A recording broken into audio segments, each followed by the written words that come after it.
Out of date Dave. I thought it would be useful for us to cover a few things that are prevalent in our industry. You may have used, you may be aware of, but an update as to where we are with them is useful. Flash. Everybody's heard of Flash. It's that chunk of code that enables a web browser to deliver slightly more complicated, smooth animation and functionality.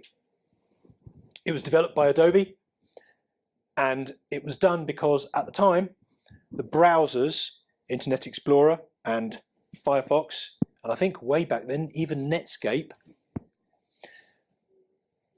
couldn't do the things that people wanted websites to do. So they developed this language called Flash. Developers could create great, excellent animations, deliver a piece of code, and it displayed in the browser. With the changes in native browser coding, HTML, CSS, and so on, Flash is very, very quickly dying. In fact, end of last year, Adobe announced that it would not be developing it further. It also didn't help that Adobe and Apple never got on, ever. And a lot of Flash-based content wouldn't work on any iPhones or iPads. So what are we going to do? How are we going to cover and provide some really good content? User experience is important. We've talked about that already. So how are we going to deliver some smooth animation, maintain that brand reputation, get the messaging across in a cool way? How are we going to do that? Well, that is being done right now with the use of CSS3 and HTML5.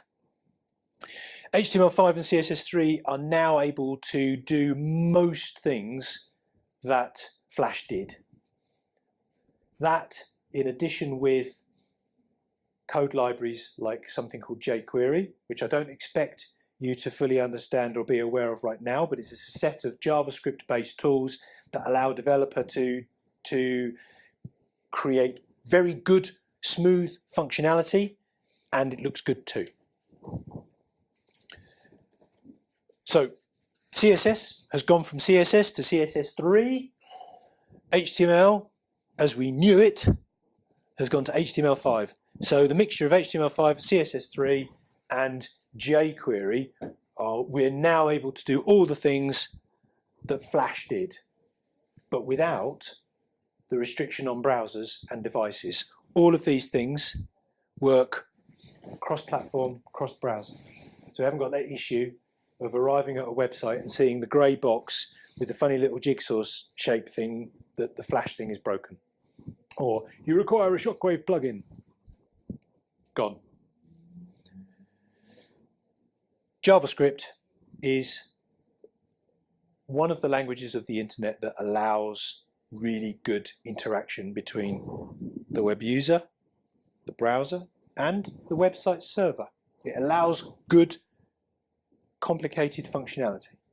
Developers use it to make an input box on a form that you fill in, have rounded corners, and that when you mouse over it, it changes color. JavaScript is used to do that, but JavaScript is also used to do good, clever stuff that when perhaps somebody completes an online booking form for something, they've missed a box filling in an important field.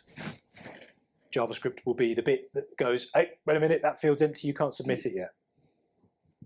And a lot more clever things, a lot more. You don't need to necessarily get involved in any of that coding side of things, but you do need to be aware of it so that when the developer in your marketing team says to you, oh, I'm going to use, oh, JavaScript's broken on such and such, you at least know what they're talking about.